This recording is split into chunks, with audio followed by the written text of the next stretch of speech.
sapagkat ang pagpiling walang Diyos ay hindi makakabuti sa atin. Sa katunayan, ito ay makakasama para sa atin. Anong una nating dapat gawin? C. Look around. Ang pagboto ay kapangyarihan. Kapangyarihan ng mamamayan.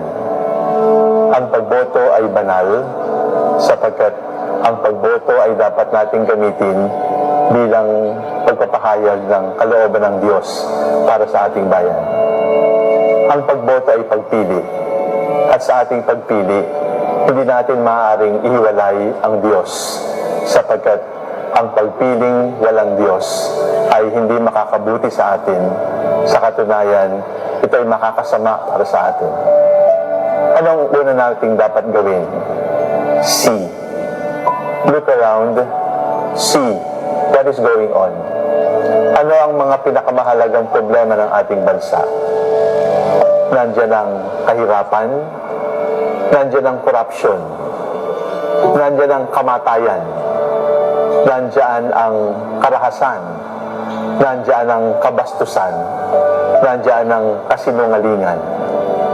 Ito ang namamayani sa ating bayan.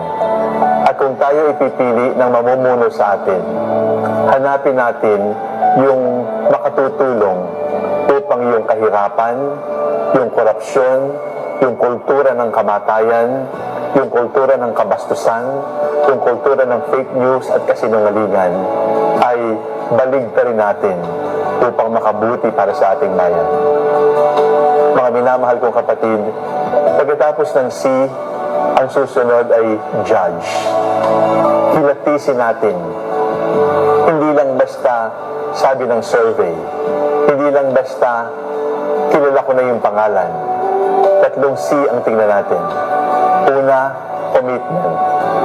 Pakiusap ko sa inyo mga kapatid, huwag na kayong maniwala sa politiko, sa kandidatong nangangako.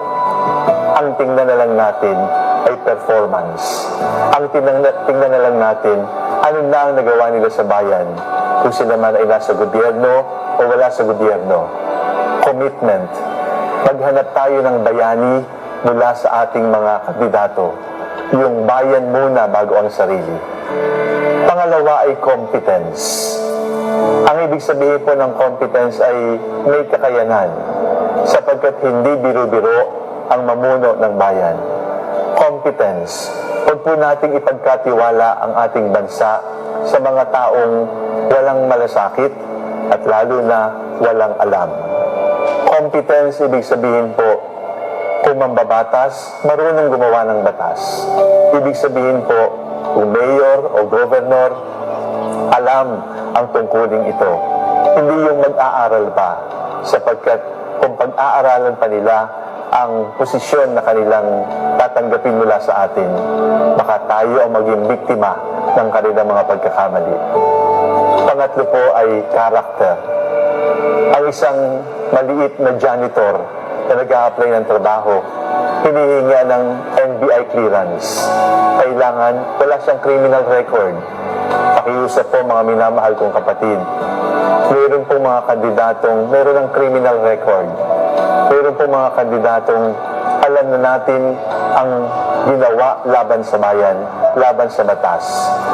Pumili po tayo ng masusi. Pumili po tayo ayon sa kalooban ng Diyos. Hanapin natin ang tatlo. Commitment, competence, at character. C, judge. At ang pangatlo, act. How shall we act? Una, bumoto ng tama. Sapagkat kapag kayo po ay bumoto ng tama, hindi kayo maaari mag-isa. Sapagkat ang botante na bumoboto ng tama, kasama ang Diyos. And with God, we are always a majority. Ang pagboto ng tama ay pagbotong panalo. Kahit ano ang sabihin nila, panalo kapag ikaw ay bumoto ng tama. Pangalawa, bumoto ng tapat. Huwag nating tingnan ng isang balding grocery. Huwag nating tingnan ng 500. Sa loob lamang ng ilang minuto ay madaling maubos. At pagkatapos, nanakawan nila ang ating bayan. Mga minamahal kong kapatid, bumoto tayo ng tapat. Yung maaari nating sabihin sa ating mga anak, sa ating mga apo, nung ako ay bumoto, hindi sarili ko ang aking inisip. Ang inisip ko ay ang kapakanan mo, ang kinabukasan mo. At ang pangatlo, sa C-Judge Act, tayo ay bumoto ng may tapang. Panindigan natin ito. Minsan hindi tayo pinakikinggan. Nagiging mahalaga lang tayong botante kapag panahon ng eleksyon sapagkat kailangan nila tayo. Tapangan natin yung mga lumapastangan sa atin, yung mga nagwalang bahala sa atin, yung mga nagnakaw sa atin, yung mga pumatay ng mahal natin sa buhay. Tapangan natin, panindigan natin, at alisin natin sa kanila ang kapangyarihang pinaglaruan at kanilang inabuso. Brothers and sisters, these coming elections, see around, judge and act. See with the eyes of God, judge with the mind of God, and act with the power of God. God bless you all.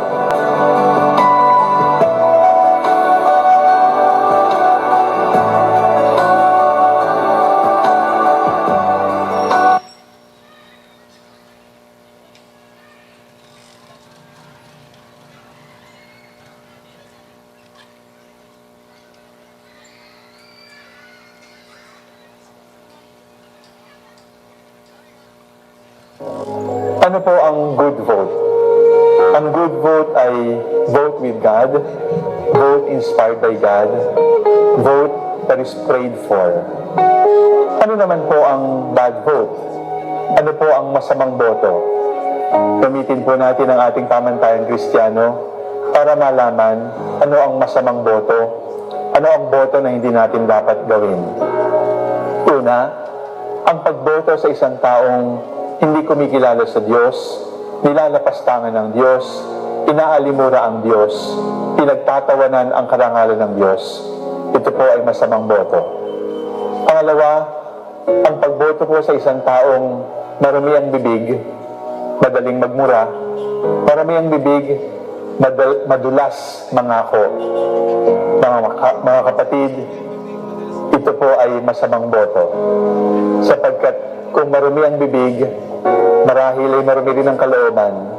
At kung marumi ang kalooban, paano ang pamumuno? Huwag po ninyong iboboto ang isang taong gumagamit sa kanyang relihiyon. Maaari tayong bumoto ng hindi katoliko. Maaaring bumoto ng hindi naniniwala sa pananampalatayang Kristiyano. Pero tanungin po natin, paano mo isinasabuhay ang iyong relihiyon? Ang pagboto sa isang taong lumalapastangan sa magulang, walang galang sa matanda, walang galang sa mga nakakataas sa atin, ito po ay masamang boto. Honor your father and your mother, let us honor our elders. Pag tayo po ay bumoto sa isang mamamatay tao, masamang boto po yun. Hindi lamang pumapatay ng tao na katulad natin, kundi pumapatay ng sanggol sa sinapupunan, pumapatay ng kriminal, pumapatay, ang lahat po ng ito ay masamang boto. Huwag po tayong boboto sa isang taong hindi tapat sa kanyang asawa. Ang pagboto sa isang nangangalunya, ang pagboto sa isang hindi tapat sa kanyang pamilya ay masamang boto. Huwag po tayong boboto sa isang kilalang magnanakaw. Magnanakaw ng pera, magnanakaw ng kinabukasan, sapagkat ginagahas ang ating inang kalikasan, magnanakaw po yun. Masamang boto po yun. Huwag po tayong boboto sa mga sinungaling. Huwag po tayong boboto sa mga kalaban ng katotohanan. Sapagkat kapag kayo ay nanalo na nakatuntong sa kasinungalingan, sa pagdaraya, sa pagbili ng boto, masamang boto po yun at wala po tayong magiging paninindigan. Huwag po tayong boboto sa mga pinagnanasaan ang kayamanan ng bayan, pinagnanasaan ang kababaihan, pinagnanasaan ng mahalay ang kapwa-tao. Mga minamahal kong kapatid, masamang boto po yun. Ang ibig sabihin po ng one good vote ay one good vote for God. One good vote because it is inspired by God. One good vote kasi hindi boto para sa aking sarili, kundi boto para sa bayan, boto para sa kinabukasan, boto para sa kabataan. Please look for Jesus and vote like Jesus. If you cannot vote like Jesus, make sure you don't vote for Judas. Vote wisely. Pray before voting and ask the Lord to guide you. Ang tanong natin, Panginoon, sino po ba? Ituro po ninyo, Panginoon, susunod ako, ano man ang inyong ituro. Kung nagdadasal ko po kayo, ipagdasal po ninyo ako. One good vote. Iwasan po natin ang one bad vote.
Hi guys, it's me, Kenny Alcantara. Please like and follow IMJ Interactive.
it's me, Kenya Alcantara. Please like and follow IMJ Interactive.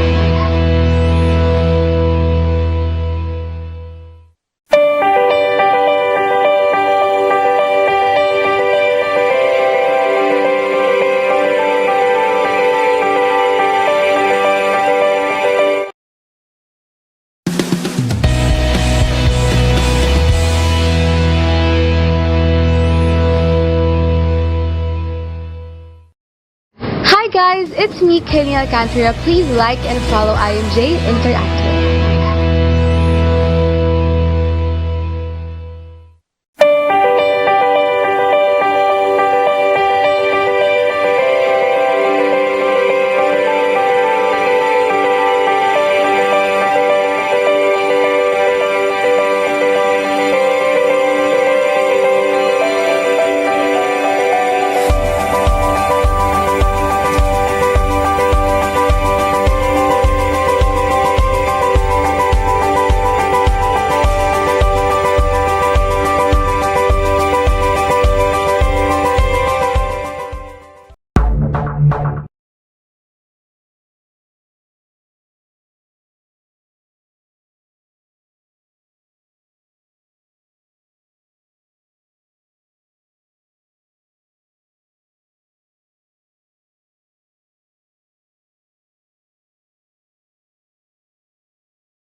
Hi guys, it's me, Kenya Alcantara. Please like and follow IMJ Interactive.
Hi guys, it's me, Kenya Alcantara. Please like and follow IMJ Interactive.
Hi guys, it's me, Kenya Alcantara. Please like and follow IMJ Interactive.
it's me, Kenny Alcantara. Please like and follow IMJ Interactive.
Hi guys, it's me, Kenny Alcantara. Please like and follow IMJ Interactive.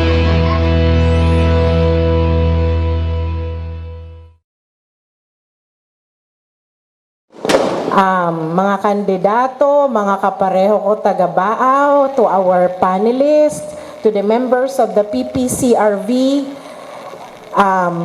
welcome po sa the last leg kakanatong political fora.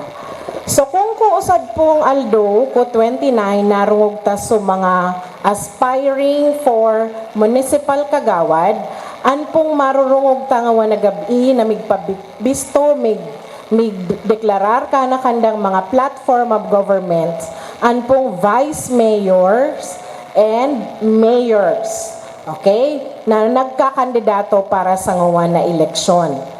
So kung so sabi ko po ko last ko 29, ading activity na adi is a very good avenue for us na mga taga-Baao na irunggon na ambos lados kung uno na plano ninda ka kanatong banwaan. So sana po ngamin kita mag-irungog, i-share ta sa kanatong mga kapamilya kung uno na tama na narong tangwa na gabi kung si Isaya dapat iboto base ka kanatong assessment para po sa ikauunlad ka kanatong banwaan. I repeat, one good vote matters most. Napakasagrado po ka na boto ta na itatao ka na mga nagkakandidato. So without much further ado, I would like first to acknowledge the presence of our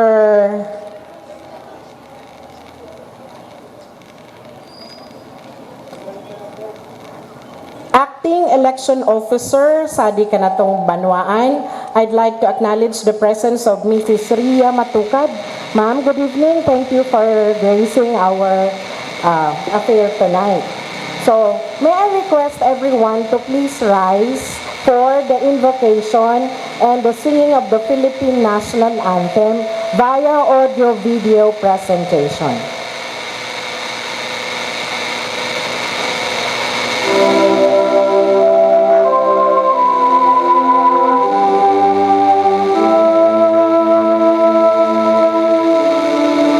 Panalangin ng sambayanan para sa halalan. O Diyos, pagpalain po sana ninyo ang darating na halalan.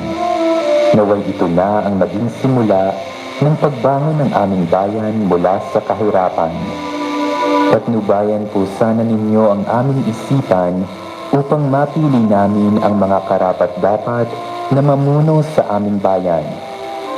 Mga pinunong makabayan na mangangalaga sa kapakanan ng bansa at di ng kanilang mga sarili. Mga pinunong marurunong mamahala upang maging maayos ang pamamalakad sa aming pamahalaan. Mga pinunong masisipag sa pagganap ng mga tungkulin nilang sinumpaan. Mga pinunong mararangal na di nasisilaw sa salapi at matapang na lumalaban sa katiwalian. At higit sa lahat, mga pinunong makadiyos na laging sumusunod sa inyong kalooban. ipagkaloob po ninyo ang aming hiling na maging malinis, mapayapa at makabuluhan ang darating na halalan. Gabayan po ninyo kami sa lahat ng oras, lalong-lalo na sa tamang pagpili ng mga mamumuno sa aming bayan upang tuluyan ng magkaisa at umunlad ang bansang Pilipinas. Hinihiling po namin ito sa pamamagitan ni Hesukristo kasama ng Espiritu Santo magpasawalang hanggan. Amen.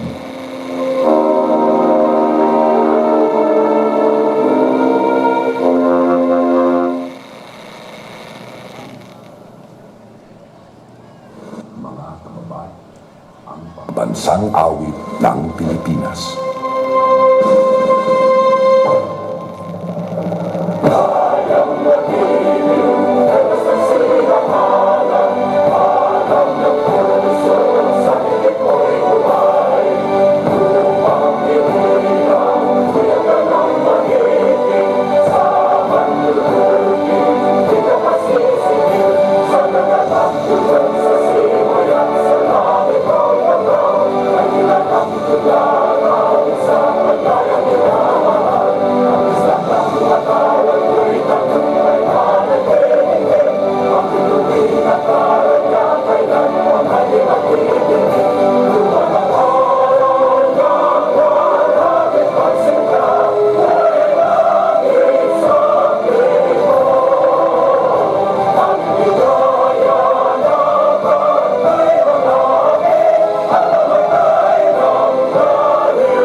Okay, salamat po.